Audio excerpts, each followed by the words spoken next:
Hello everyone, welcome back to our channel. I hope you all are fine. आज की जो video है हम लेके आए हैं वो है importance of cooperatives for JKPSC cooperative society. तो जो हमारी कोऑपरेटिव सोसाइटी में असिस्टेंट रजिस्ट्रार की पोस्ट हैं उसके लिए ये टॉपिक इम्पोर्टेंट है। ठीक है, तो ये फर्स्ट टॉपिक है उसमें सिलेबस में और इस पे हम आज से जो है एमसीक्यू स्टार्ट करने वाले हैं। तो आप हमारे चैनल पे बने रहिए, सब्सक्राइब कर लीजिए चैनल को और विजिट करके और भी बहुत सारे वीडियोस आप देख सकते हैं। तो स्टार्ट करते हैं। फर्स्ट क्वेश्चन है, the word cooperation is derived from. जो वर्ड कॉपरेशन है ये कहाँ से डिराइव किया गया है? तो ये डिराइव किया गया है लैटिन वर्ड से। Okay, option A is the right answer.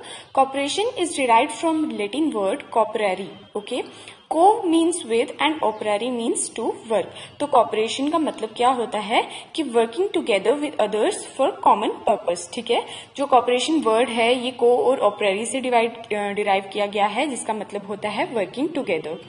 Second question, who is the director general of international cooperative alliance. जो हमारा इंटरनेशनल कोऑपरेटिव अलायंस है, ठीक है, इसके अकॉर्डिंग जो है डायरेक्टर जनरल अभी जो है वो कौन है?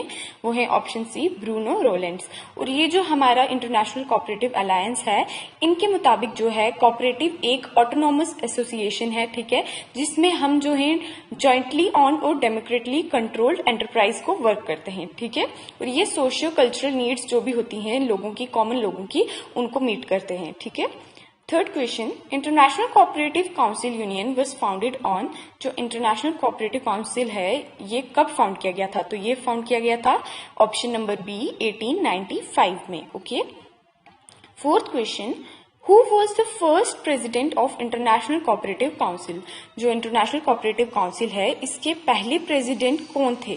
तो वो थे हमारे हेनरी वुल्फ और अर्ल ग्रे। ठीक है, option C is the right answer. Henry Wolff और अर्ल ग्रे जो थे, ये जब हमारा कोऑपरेटिव यूनियन जो था ये फाउंड किया गया था इंटरनेशनल कोऑपरेटिव अलायंस का, तो ये 1895 में ये दोनों जो थे पहले प्रेसिडेंट बने थे। Fifth question, who was the first secretary of cooperative societies. तो जो कोऑपरेटिव सोसाइटीज हैं इनमें पहले क्या होता था कि एक सेक्रेटरी की पोस्ट भी होती थी। तो जो हमारे पहले सेक्रेटरी बने थे वो थे हमारे कौन? Edward Owen Greening. ठीक है, option B, Edward Owen Greening जो थे ये पहले सेक्रेटरी थे। और जो कोऑपरेटिव सोसाइटीज हैं ये जो इनकी सेक्रेटरी की पोस्ट है ये आफ्टर सम टाइम एबॉलिश कर दी गई थी। Where is the international cooperative council situated. जो हमारा इंटरनेशनल कोऑपरेटिव काउंसिल है, ठीक है, ये कहाँ पे सिचुएटेड है? तो ये है हमारा option C, right answer, Belgium. ICC is situated in Brussels, Belgium. ठीक है, ये कहाँ पे सिचुएटेड है? ब्रुसेल्स, बेल्जियम में। Seventh question, how many cooperative federations are there in the world. तो अभी वर्ल्ड में प्रेजेंट कितने कोऑपरेटिव फेडरेशंस हैं? तो हमारा राइट आंसर है ऑप्शन ए, 313। 313 कोऑपरेटिव फेडरेशंस हैं 109 कंट्रीज में। तो आप समझ सकते हैं कि हर कंट्री में may be more than 2-3 federations भी हैं। Okay. Eighth question, who is the present president of international cooperative council. जो हमारा ICC है इसका प्रेजेंट जो प्रेसिडेंट है वो कौन है? वो है हमारे ऑप्शन बी, एरियल ग्वारको। ठीक है, एरियल ग्वारको जो है वो अभी प्रेसिडेंट है ICC के और ये कहाँ से है? ये है अर्जेंटीना से। Ninth question, when was ICC flag adopted. जो इंटरनेशनल कोऑपरेटिव काउंसिल है इसका जो फ्लैग है एक, ठीक है, वो कब अडॉप्ट किया गया था? वो अडॉप्ट किया था 1925 में। ठीक है, option C. The flag consists of rainbow stripes depicting unity in diversity, power of light, enlightenment and progress. तो ये जो फ्लैग है ये बेसिकली ये सब चीजें डिपिक्ट करता है और ये रेनबो कलर्स में है। ठीक है, तभी इसका नाम जो है रेनबो स्ट्राइप्स फ्लैग दिया गया है। ठीक है। 10th question, when is the international day of cooperative celebrated. तो हमारा जो इंटरनेशनल डे ऑफ कोऑपरेटिव्स है ये कब सेलिब्रेट किया जाता है? यह हमारा option A, right answer, first Saturday of July. जो हर फर्स्ट सैटरडे होता है जुलाई का हर साल, उस दिन जो है हमारा इंटरनेशनल डे ऑफ कोऑपरेटिव मनाया जाता है। इस साल जो फर्स्ट सैटरडे आया था वो आया था 3 जुलाई को। Okay. 11th question, what was the theme of international day of cooperative 2021। जो हमारा इस साल 2021 में जो इंटरनेशनल डे ऑफ कोऑपरेटिव मनाया गया था इसकी जो थीम थी ये थी हमारी option B, rebuild better together. ठीक है, रीबिल्ड बेटर टुगेदर। ये हमने हमारी जो डेली करंट अफेयर्स की वीडियोस हैं उसमें भी बताया है कि इस बार की जो थीम थी कोऑपरेटिव्स की वो थी रीबिल्ड बेटर टुगेदर। और ये कब मनाया गया था? 3 जुलाई को। ठीक है, first Saturday of July. 12th question, when was the secretary post of cooperative abolish. तो मैंने आपको बताया कि कुछ समय के बाद जो था सेक्रेटरी पोस्ट को अबॉलिश कर दिया गया था। तो ये हमारा राइट आंसर है ऑप्शन ए 1963। 1963 में जो था ये पोस्ट को खत्म कर दिया गया था हमेशा के लिए। 13th question, cooperative movement first started in. जो कोऑपरेटिव मूवमेंट थी वो पहली बार कहाँ स्टार्ट की गई थी? तो वो स्टार्ट की गई थी इंग्लैंड में। हम जो कोऑपरेटिव मूवमेंट्स हैं उन पे भी अलग से एमसीक्यूज की एक पूरी सीरीज लाएंगे। ओके, तो बेसिकली आपको ये पता होना चाहिए कि जो ओरिजिन हुआ था कोऑपरेटिव मूवमेंट का वो कहाँ से हुआ था? इंग्लैंड से हुआ था। 14th question, in India cooperative society act was passed in. India में कोऑपरेटिव सोसाइटी एक्ट जो थी, एक्ट बनाई गई थी, वो कब पास की गई थी? वो हमारी 1912 में पास की गई थी, option D. 15th question, the members of cooperative society have. जो कोऑपरेटिव सोसाइटीज के मेंबर्स होते हैं इनके पास क्या होती है? Unlimited liability, limited liability, joint, several. तो इनके पास जो होती है वो होती है हमारी ऑप्शन बी, लिमिटेड लाइबिलिटी। ठीक है, इन जब भी मतलब सोसाइटी जब बना दी जाती है, ठीक है, जब ये लीगल एंटिटी बन जाती है तो जितने भी मेंबर्स होते हैं उनकी लाइबिलिटी कम हो जाती है। ठीक है, उनकी लिमिटेड हो जाती है लाइबिलिटी। ये नहीं होता कि जैसे हम अकाउंटेंसी में भी पढ़ते हैं कि लाइबिलिटी जो है वो जैसे जैसे बढ़ती जाती है, कैपिटल वगैरह वो इंक्रीज होती है। तो इनकी जो होती है रजिस्ट्रेशन के बाद सोसाइटी के जो ये सोसाइटी होती है ये लीगल सेपरेट एंटिटी बन जाती है। तो जो मेंबर्स होते हैं ये इसके सोसाइटी के, उनकी लाइबिलिटी जो होती है वो लिमिटेड हो जाती है। ओके।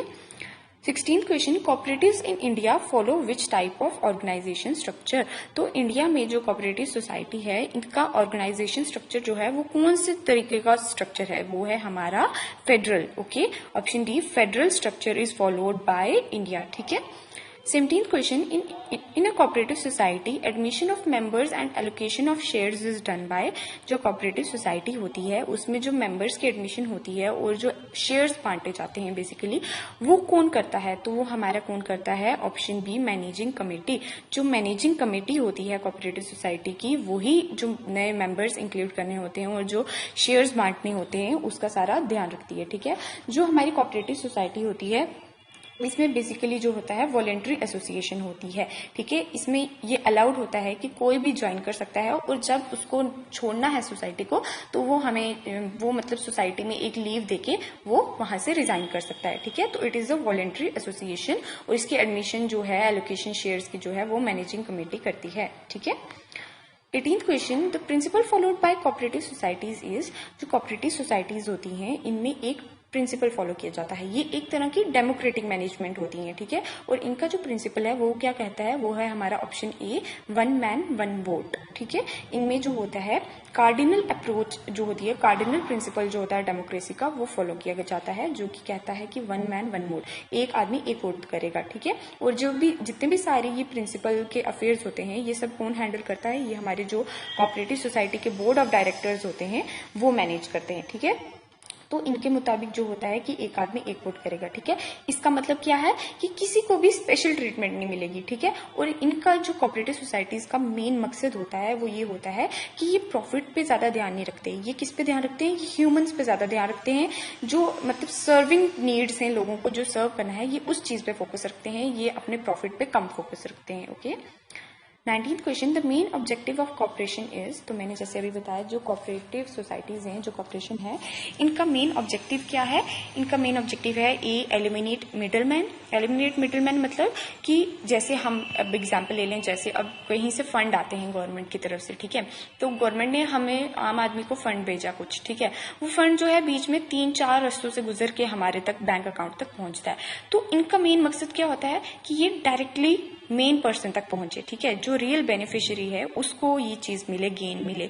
जो बीच वाले लोग होते हैं, मिडिल मैन होते हैं, वो सारा जो है मतलब प्रॉफिट मोटिव की वजह से वो जो जितना भी पैसा होता है वो सारा वही खा लेते हैं। तो एंड प्रोडक्ट जो होता है वो बहुत कम मिलता है लोगों को।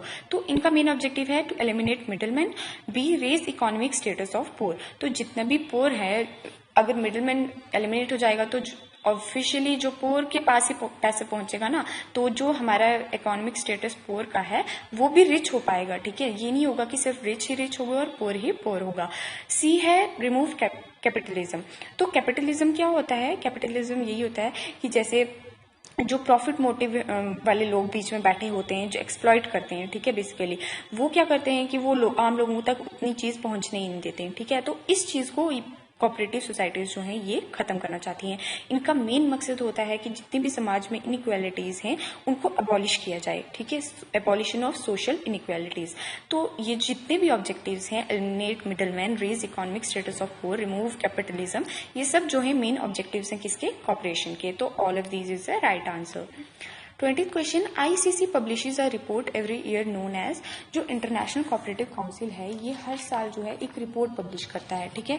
उस रिपोर्ट का नाम क्या है, option B is the right answer, world cooperative monitor, ठीक है। जो इंटरनेशनल कोऑपरेटिव काउंसिल है ये वर्ल्ड कोऑपरेटिव मॉनिटर जो है ये एक रिपोर्ट पब्लिश करते हैं इसको, और इसी रिपोर्ट में जो है ये सारा डाटा बताते हैं कि इस साल कितना फंड रिलीज हुआ है, कितने लोगों ने ज्वाइन किया है और कोऑपरेटिव सोसाइटीज को, ठीक है। जितना भी ऑल ओवर जितना भी ह्यूमैनिटी में वो वर्क करते हैं उस सब का जो है जो जितना भी नजरिया होता है वो सब इस रिपोर्ट में डाल दिया जाता है, ठीक है। अभी एट प्रेजेंट जो है 12% ऑफ ह्यूमैनिटी जो है वो हमारी जो है कोऑपरेटिव्स में काम कर रही है, ठीक है। मोर देन 3 मिलियन कोऑपरेटिव्स जो हैं अभी वर्क कर रहे हैं एट प्रेजेंट वर्ल्ड में, ठीक है। तो ये सब डाटा जो थे हमारे जो थे ओरिजिन और इम्पोर्टेंस जो थी बेसिकली कोऑपरेटिव्स की उसके बारे में था। आई होप आपको वीडियो अच्छी लगी होगी। Thank you so much for watching. हम आगे भी कोशिश करेंगे कि जितने टॉपिक्स हैं कोऑपरेटिव सोसाइटीज पे वो कवर कर सकें। अब हमारे चैनल से जुड़े रहिए। हमने फाइनेंस अकाउंट सिस्टम के लिए भी बहुत से MCQs लाए हैं। आप हमारे चैनल पे विजिट कीजिए और वहाँ पे सब वीडियोज को एक बार देख लीजिए। Okay, thank you so much for watching.